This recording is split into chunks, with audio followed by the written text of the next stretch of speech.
Hello बच्चों, कैसे हैं आप सब। आज का जो हमारा चैप्टर है वो चैप्टर नंबर 5 कंटिन्यूटी। ये हमारी थर्ड यूनिट है। थर्ड यूनिट के अंदर 5 चैप्टर हैं और उस 5 चैप्टर में से जो पहला चैप्टर होगा वो होगा कंटिन्यूटी। जैसे आपने लास्ट वीडियोस के लास्ट चैप्टर्स के आपने नोट्स बनाए थे, सेम उसी ढंग से आपने इसके भी नोट्स बनाने। बड़ा इंपॉर्टेंट चैप्टर है, बड़ी इंपॉर्टेंट आपकी ये यूनिट है। चलिए देखते हैं कि कंटिन्यूटी का मतलब क्या होता है, कंटिन्यूटी आखिर बोलते हैं किसको है। जैसे नाम से ही आपको पता लग रहा है, कंटिन्यूटी का मतलब है कुछ भी चीज जो कंटिन्यूअस हो। कंटिन्यूअस मतलब उसके अंदर कोई ब्रेक ना हो। फॉर एग्जांपल, मेरा ऐसे रोड जा रहा है कहीं और रोड बीच में टूट गया और फिर रोड मेरा ऐसे चलने लगा, तो जो बीच में ये ब्रेक आया, बीच में जो ब्रेक आया, मैं बोल सकता हूँ कि इधर कंटिन्यूटी टूट रही है, इधर जो है ये कंटिन्यूटी टूट रही है। लेकिन हम कैसे कंटिन्यूटी को पढ़ेंगे? If graph of a function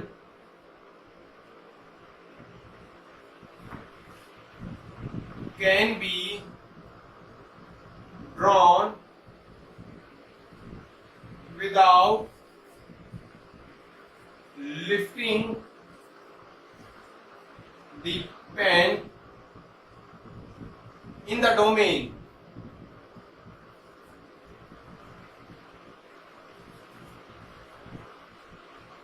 then the function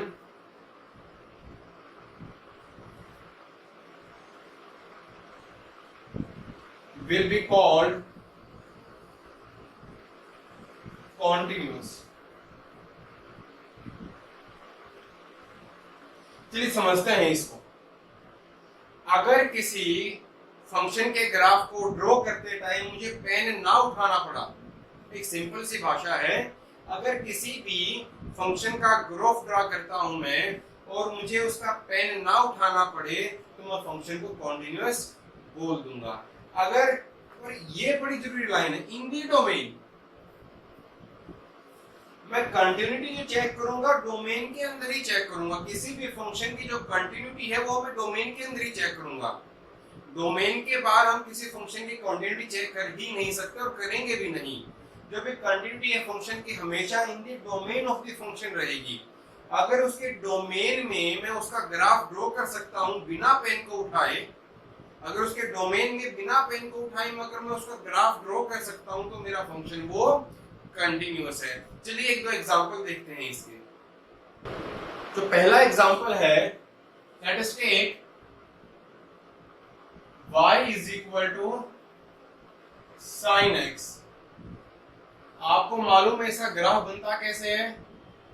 ये कुछ इसका ग्राफ ऐसे निकलेगा और पीछे भी कुछ इसका ग्राफ ऐसे जाएगा।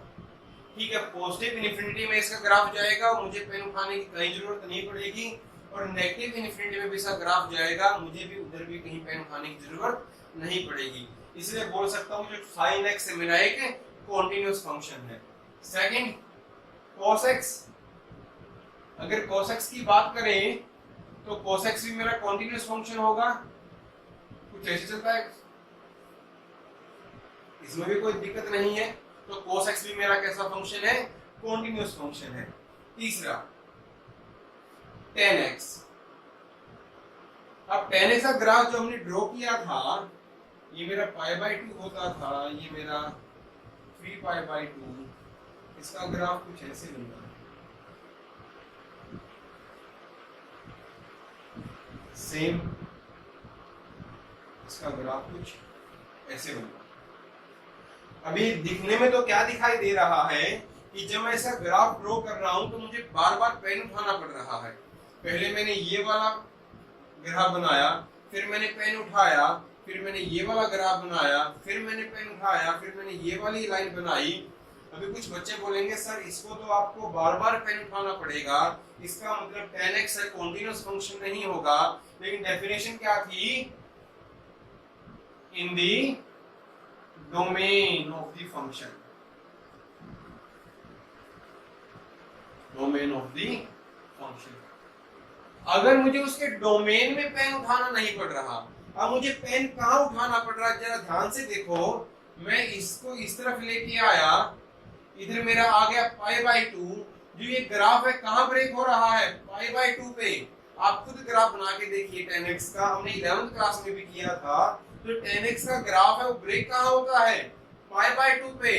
तो पाई बाई टू तो 10x के डोमेन में है ही नहीं। तो जो चीज डोमेन में ही नहीं है उस पे टूटे या ना टूटे हमें कोई फर्क नहीं पड़ता।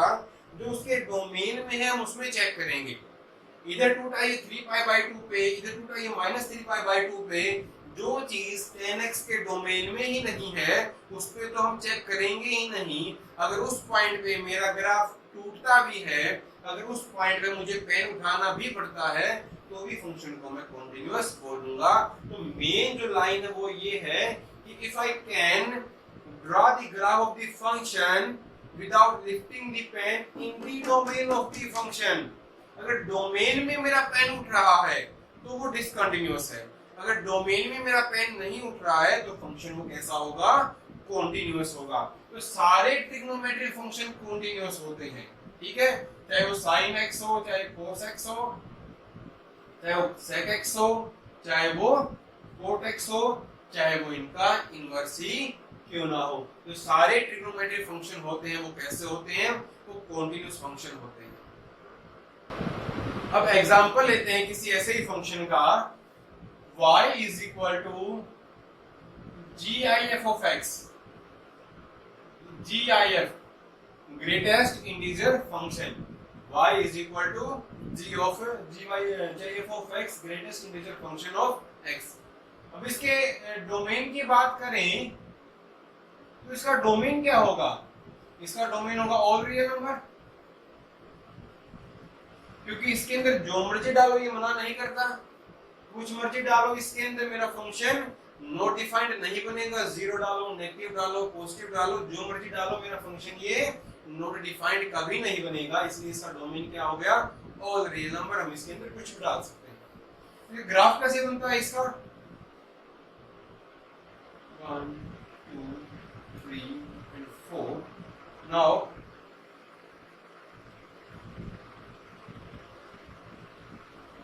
कुछ ऐसे, ठीक है, कुछ ग्राफ इसका ऐसे भी स्टेप फंक्शन होता है, ठीक है।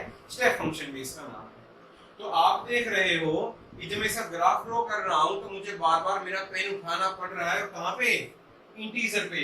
एक बार मैंने 2 आने के बाद पेन उठाया, फिर मैं सीधा गया, फिर 3 आने के बाद पेन उठाया, फिर मैं सीधा गया, फिर मैंने 4 आने के बाद पेन उठाया, फिर ऐसे मैं 5 आने के बाद पेन उठाऊंगा। मुझे पेन कहाँ उठाना पड़ रहा है, सिर्फ इंटीजर्स पे। तो अभी देखो इसके अंदर इंटीजर आते हैं नहीं आते। इसका डोमेन भी जब ऑल रियल नंबर था तो ऑल रियल नंबर में इंटीजर तो आते ही हैं। इसका मतलब इसके डोमेन में ही मुझे पेन उठाना पड़ रहा है। तो ये फंक्शन कॉन्टिन्यूअस नहीं, ये फंक्शन जो है मेरा वो कॉन्टिन्यूअस फंक्शन नहीं होगा। चलिए एक दो बातें लिख लेते हैं याद रखने के लिए। पहली बात, लॉगरिथम में फंक्शंस कॉन्टिन्यूअस होते हैं। दूसरी बात, ट्रिग्नोमेट्रिक फंक्शन कैसे होते हैं, कॉन्टिन्यूअस होते हैं। तीसरी बात, एक्सपोनेंशियल फंक्शन कैसे होते हैं, कॉन्टिन्यूअस होते हैं। और अगर आप इनवर्स ट्रिग्नोमेट्रिक फंक्शन की बात करो तो वो भी कैसे होते हैं, वो भी कॉन्टिन्यूअस होते हैं। चलिए देखते हैं कुछ और बातें। चलिए क्वेश्चन लिखता हूं, y is equal to log x is the function discontinuous at x is equal to 0। 0 पे ये फंक्शन कॉन्टिन्यूअस है या डिसकॉन्टिन्यूअस है, और ट्रू या फॉल्स ये हमको ये आंसर बताना है कि at x is equal to 0 जो मेरा फंक्शन होगा वो कॉन्टिन्यूअस होगा या डिसकॉन्टिन्यूअस होगा। चलिए देख लेते हैं इसका ग्राफ। लोग इसका ग्राफ कुछ ऐसे होगा, ठीक है बच्चों, लास्ट ईयर किया था हमने। कुछ ऐसे ग्राफ होगा। इसका डोमेन क्या होगा, log x का डोमेन, इसका डोमेन हो जाएगा 0 to infinity लेकिन जीरो इंक्लूड नहीं करेंगे। log x के अंदर हम जीरो नहीं डाल सकते। आप देखो ध्यान से, ये ग्राफ है, ये इस लाइन को टच नहीं कर रही। लाइन कौन सी है? At x is equal to zero. यही लाइन है ना ये। इस लाइन के ऊपर x की वैल्यू क्या होती है? जीरो। y एक्सिस के ऊपर x की वैल्यू क्या होगी? जीरो। ये इसको टच नहीं कर रहा, इसका मतलब x की वैल्यू जीरो नहीं हो सकती। तो इस पे अगर मैं डिसकंटिन्यूटी या कंटिन्यूटी की बात करूं तो जायज होगा नहीं होगा? तो सबसे पहली बात जो हमने डेफिनेशन पढ़ी थी कि we will check the continuity of the function in the domain of the function. हम उसके डोमेन में ही उसकी कंटिन्यूटी चेक करेंगे। लेकिन जीरो पे तो जीरो तो हमारे डोमेन में है ही नहीं, तो जीरो पे चेक करें या ना करें? तो जीरो पे तो हम कंटिन्यूटी चेक नहीं कर सकते। लेकिन इधर बात हो रही है डिसकंटिन्यूटी की। किसकी बात हो रही है? डिसकंटिन्यूटी की। तो ट्रू लिखें या फॉल्स लिखें? तो ये बात हो जाएगी ट्रू। अब बात आती है कि हम डिसकंटिन्यूटी कहां-कहां चेक करते हैं। हमने ट्रू क्यों लिखा, हमने फॉल्स क्यों नहीं लिखा? अगर मैं लिखता at x is equal to -1, ये ट्रू या फॉल्स? ये हो जाता फॉल्स। ये दोनों क्वेश्चंस को ध्यान से देखो। अगर दोनों ही उसके डोमेन में नहीं है, x is equal to zero भी log x के डोमेन में नहीं है और x इज इक्वल टू -1 भी इसके डोमेन में नहीं है, अगर मैं डिसकंटिन्यूटी की बात करता हूं तो डिसकंटिन्यूटी होगा जीरो पे होगा तो ट्रू बोल दूंगा उस लाइन को। अगर x इज इक्वल टू -1 पे चेक करूंगा तो फॉल्स बोल दूंगा। ये बोल दूंगी तो ये तो हो ही नहीं सकते, तो नॉनसेंस है।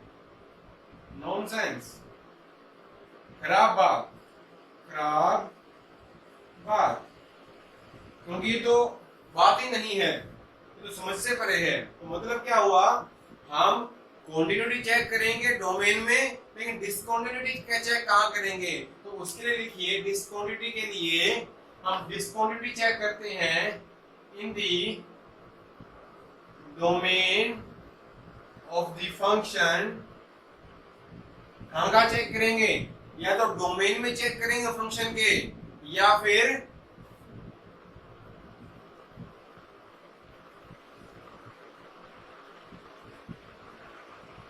at the point who lies in the neighborhood of the domain। चलिए इस बात का मतलब समझते हैं। हम डिसकंटिन्यूटी चेक कहां करेंगे? हम डिसकंटिन्यूटी चेक करेंगे या तो डोमेन ऑफ द फंक्शन पे, या किसी ऐसे पॉइंट पे जो खुद डोमेन में नहीं है लेकिन उसका लेफ्ट या राइट नेबरहुड उसके डोमेन में है। अब देखिए, जीरो इसके डोमेन में नहीं है, बोलो हाँ या ना? जो log x फंक्शन था उसके डोमेन में जीरो नहीं है, लेकिन जीरो से जस्ट आगे 0.00000000 एंड सो ऑन, क्या यह इसके डोमेन में होगा? बोलो होगा, बोलो हाँ या ना? क्योंकि जीरो डोमेन में नहीं है, लेकिन जीरो से बिल्कुल हल्का सा, कितना हल्का? बिल्कुल चिन्ना मिना हल्का, एक ऐसा पॉइंट जो खुद डोमेन में नहीं है लेकिन उसका कोई नेबरहुड उसके डोमेन में होना चाहिए। क्या ये डोमेन में है? हाँ ये डोमेन में है। क्या जीरो डोमेन में था? नहीं, जीरो डोमेन में नहीं था, लेकिन जीरो का कोई नेबरहुड, कोई नेबरहुड का मतलब क्या है? या तो इधर वाला नेबरहुड या इधर वाला नेबरहुड। नेबरहुड होगा क्या है? आपका नेबर कौन होगा? आपसे नेक्स्ट घर वाला या आपसे 15 घर अगले वाला?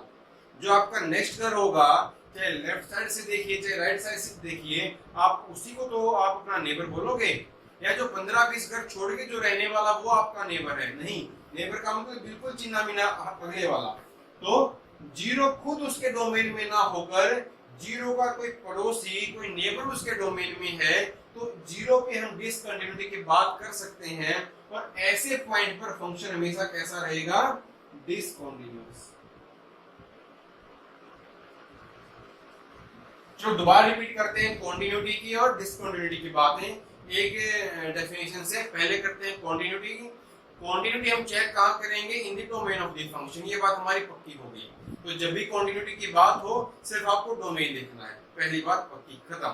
दूसरी बात, जब डिसकंटिन्यूटी की बात हो तो वो कहां चेक करेंगे? या तो डोमेन ऑफ द फंक्शन में, पहली बात, या कहां चेक करेंगे? या एक ऐसा पॉइंट जो खुद डोमेन में नहीं है लेकिन उसका कोई एक नेबरहुड डोमेन में जरूर होगा। होगा। तो डिसकंटिन्यूटी के बाद हम दो जगह करेंगे, लेकिन कॉन्टिन्यूटी के बाद सिर्फ एक ही जगह करेंगे। और वो कहाँ करेंगे? In the domain of the function. Now let us see continuity at a point. हमने डिसकंटिन्यूटी की बात कर ली, कॉन्टिन्यूटी की बात कर ली, डेफिनेशन को समझ लिया, उनका मतलब समझ लिया क्या होगा। अब बात करते हैं कॉन्टिन्यूटी एट ए पॉइंट। जब आपको कोई इंटरवल गिवन ना हो, फॉर एग्जांपल मैं बोलता हूं कि मेरा कोई फंक्शन है y is equal to f x, और आप इसकी कॉन्टिन्यूटी चेक करिए from a to b, from a to b. आपको ए टू बी में इसकी कॉन्टिन्यूटी चेक करनी है। जब आपको इंटरवल दिया हुआ है तो आप उसी इंटरवल में उसकी कॉन्टिन्यूटी चेक करेंगे। अगर आपको इंटरवल नहीं दिया हुआ तो आप उसके डोमेन में उसकी कॉन्टिन्यूटी चेक करेंगे। तो now continuity at a point, continuity at a point. तो फंक्शन मान लेते हैं एफ एक्स। चलिए इसका ग्राफ भी ड्रॉ करते हैं। ये हमारा x की वैल्यू हुई a, और हमारा फंक्शन कुछ ऐसा हो गया।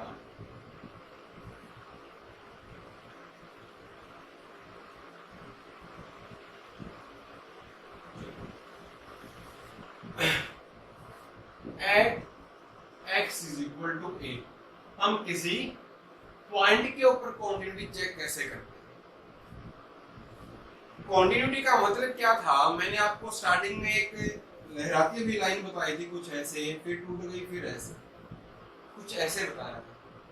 मतलब आप ऐसे आ रहे हो दूर से भागते हुए, यहाँ आने के बाद आपको कुछ गहरी खाई दिखाई दी, उसको आपने जंप किया, फिर आप लहराते हुए निकल गए। या दूसरे शब्दों में ऐसे बोलूं कि आप इधर से लहराते हुए आए, फिर आपको एक खाई दिखाई दी, फिर आपको मजबूरी में जंप करना पड़ा, और फिर आप ये लहराते हुए निकल गए। मतलब अगर आप राइट साइड से आओ या लेफ्ट साइड से आओ, आपको अगर कहीं जंप करना पड़ रहा है तो आपका फंक्शन टूटा हुआ है, जैसे इसमें दिखाया गया। ठीक है, तो चेक कैसे करते हैं? एट ए पॉइंट ए या किसी भी पॉइंट के ऊपर मैं फंक्शन की पहले लेफ्ट हैंड लिमिट निकालूंगा। लेफ्ट हैंड लिमिट का मतलब जैसे हमने 11th में किया था कि जब मैं इधर से आ रहा हूं तो क्या मैं इस पॉइंट की ओर जा रहा हूं या नहीं जा रहा हूं? बोलो हाँ या ना। हमने 11th में ऐसा ही किया था कि लेफ्ट हैंड लिमिट का मतलब क्या है? अगर मैं लेफ्ट से अप्रोच करूं, क्या मैं मेरे पॉइंट की तरफ जा रहा हूं? ये मतलब था। और राइट हैंड लिमिट निकालेंगे, राइट हैंड लिमिट मतलब अगर मैं राइट से आऊं तो क्या मैं उसी पॉइंट की तरफ आ रहा हूं या नहीं आ रहा हूं? ये हमने 11th में किया था। और जब ये दोनों बात इक्वल निकलती थी, हम बोलते थे कि फंक्शन की लिमिट एग्जिस्ट करती है। बोलो हाँ या ना। जब ये दोनों बातें इक्वल निकलती थी हमारे 11th में, हम बोलते थे कि फंक्शन की लिमिट एग्जिस्ट करती है। तो continuity at a point check करने के टाइम भी हमें ये दोनों चीजें निकालनी है। तो समझो ये आपका 11th वाला ही इतना पार्ट है, ये सब लिमिट है 11th क्लास की। लेकिन एक ही एडिशन है, वो है value of function at point x is equal to a। किसी भी पॉइंट के ऊपर मैंने a नाम रख रखा है, जो भी क्वेश्चन में होगा हम उस पॉइंट के ऊपर चेक करेंगे। अगर लेफ्ट से जाऊं तो भी यहां आऊं, अगर राइट से आऊं तो भी यहां पहुंचूं, और फंक्शन की वैल्यू भी कहां है? At x is equal to a, इसी पॉइंट पे। अगर left hand limit is equal to right hand limit is equal to value function, ठीक है। तो वैल्यू ऑफ फंक्शन का मतलब क्या है? अगर फंक्शन आपका x प्लस 2 है तो at x is equal to 4, value of function क्या हो गई? 6। ये मतलब है वैल्यू ऑफ फंक्शन का डायरेक्ट आपको वैल्यू पुट करनी है, वो हो जाएगी वैल्यू ऑफ फंक्शन। अगर ये तीनों चीज इक्वल है, मतलब लेफ्ट से आ रहा हूं तभी मैं उस पॉइंट पे जा रहा हूं, राइट से आ रहा हूं तो भी उसी पॉइंट पे जा रहा हूं, और अगर उसी पॉइंट पे वैल्यू चेक कर रहा हूं तो भी मैं उसी पॉइंट पे आ रहा हूं, अगर ये तीनों चीज इक्वल है तो मैं बोलूंगा कि उस फंक्शन के ऊपर मेरा पॉइंट कैसा है, कॉन्टिन्यूअस है। इसका मतलब उस पॉइंट के ऊपर आके मुझे जंप नहीं करना पड़ रहा, उस पॉइंट पे आके मुझे छलांग नहीं लगानी पड़ रही। फॉर एग्जाम्पल, अगर मैं लेफ्ट से आऊंगा तो इधर जाऊंगा, राइट से आऊंगा तो इधर जाऊंगा, लेकिन जो वैल्यू ऑफ फंक्शन है वो कहीं इधर लाई करती है, वैल्यू ऑफ फंक्शन है वो कहीं इधर लाई करती है। तो अगर मैं इधर से आऊंगा तो मुझे जंप करके इधर जाना पड़ेगा, फिर मैं सीधा निकल जाऊंगा। तो बीच में जो रास्ता है ये टूट गया है, क्योंकि जो वैल्यू ऑफ फंक्शन है वो कहां पहुंच गई, ऊपर। मतलब लेफ्ट हैंड साइड और राइट हैंड साइड तो इक्वल हो गई, लेकिन जो वैल्यू ऑफ फंक्शन है वो मेरी इक्वल नहीं हुई, वो मेरी ऊपर चली गई। तो अगर ये तीनों चीजें इक्वल है, left hand side is equal to right hand side is equal to value of function, तो हम बोल सकते हैं कि जो मेरा फंक्शन है वो कंटिन्यूअस है। अगर इन तीनों में से कोई एक भी चीज इक्वल नहीं मिलती है तो फंक्शन मेरा कैसा होगा, डिसकंटिन्यूअस होगा। चलिए एग्जांपल लेते हैं और देखते हैं कि left hand limit, right hand limit और वैल्यू ऑफ फंक्शन कैसे निकलती है। हमने एग्जांपल लिया कोई फंक्शन है मेरा, when x is less than 0 function की वैल्यू है 1 and when x is greater or equal to 0 function की वैल्यू है 3 minus x। तो फर्स्ट ऑफ ऑल मैं निकालता हूं limit, left hand limit, left hand limit के लिए 0 नेगेटिव, और मैं किस पे चेक कर रहा हूं, eight x is equal to 0 पे। मैं किसी पॉइंट पे चेक कर रहा हूं लिमिट, और उस पॉइंट से थोड़ा सा पहले और उस पॉइंट से थोड़ा सा बाद में मैं फंक्शन का नेचर चेक करूंगा, फंक्शन की वैल्यू चेक करूंगा। अगर तीनों चीजें सेम आई तो फंक्शन को मैं कॉन्टिन्यूअस बोल दूंगा। तो लेफ्ट हैंड लिमिट का मतलब है 0 से थोड़ी सी लेफ्ट में, मतलब 0 से थोड़ा सा छोटा, और 0 से थोड़े से छोटे के लिए फंक्शन मेरा कौन सा है, ऊपर वाला। तो फंक्शन है मेरा 1, तो इसका आंसर आ गया 1, क्योंकि इसके अंदर तो x नहीं था, जो आंसर मेरा वही होगा 1। अब बात करते हैं limit x into 0 plus right hand limit के लिए। तो राइट हैंड लिमिट के लिए फंक्शन मेरा कौन सा होगा, 3 minus x। Right hand limit का मतलब 0 से थोड़ी सी ज्यादा वैल्यू, तो 0 से ज्यादा कौन सी, मतलब 3 minus x। और जब इसके अंदर वैल्यू पुट करूंगा मेरा आंसर आएगा 3।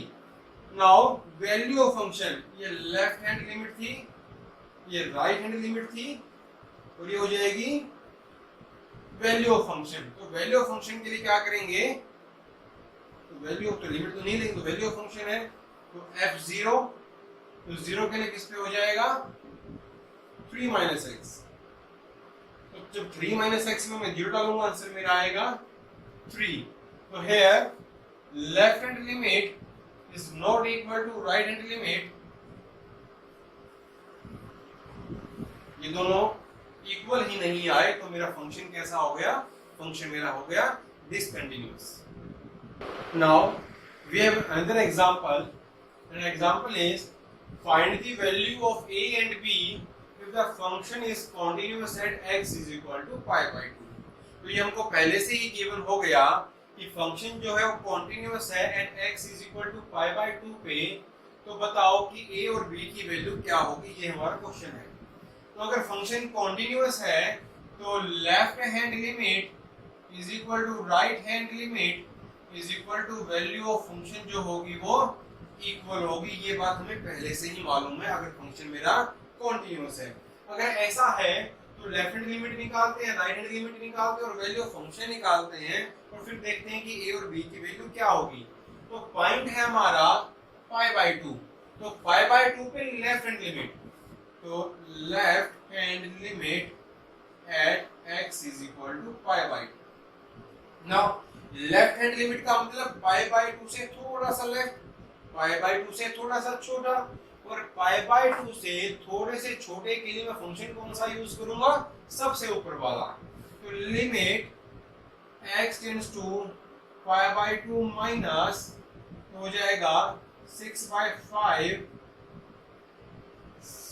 tan 6x divide by tan 5x। और इसके बाद जब मैं पाई बाय 2 वैल्यू पुट करूंगा तो ये हो जाएगा 6/5। जब पाई बाय 2 ऊपर पुट करूंगा ऊपर आ जाएगा 0, और जब पाई बाय 2 नीचे पुट करूंगा तो नीचे आ जाएगा इन्फिनिटी, बोलो हाँ या ना, ठीक है। उसके बाद 0 अपॉन इन्फिनिटी, अगेन 0, तो something raise to power 0, answer आ गया 1। तो हमारे इस तरीके से लेफ्ट हैंड लिमिट आई मेरी 1।